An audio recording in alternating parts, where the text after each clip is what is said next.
There's been a lot of change happening between North Korea and the world recently. So how did we get here? It started with a speech.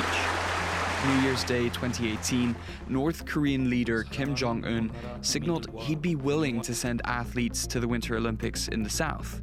Just 6 weeks later, they were there, competing, in some cases as one team, marching under one flag. Then there were talks between the North and the South, the highest profile in years. And then this. President Trump appreciated the briefing and said he would meet Kim Jong-un by May. Putting in motion a potential meeting between Kim Jong-un and US President Donald Trump. So, what changed?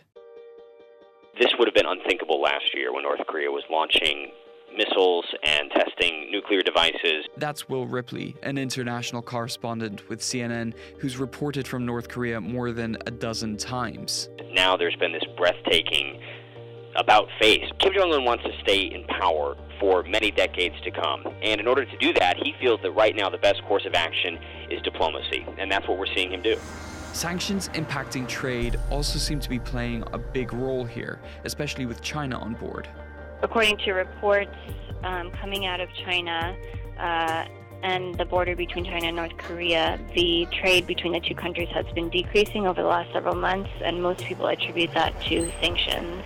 Lisa Collins is a political analyst specializing in Korean relations. Perhaps that explains this.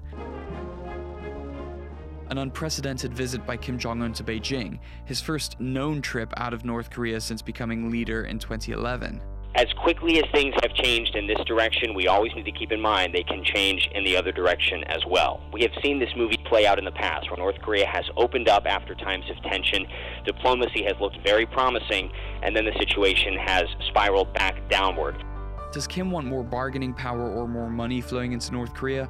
It's hard to say, maybe both.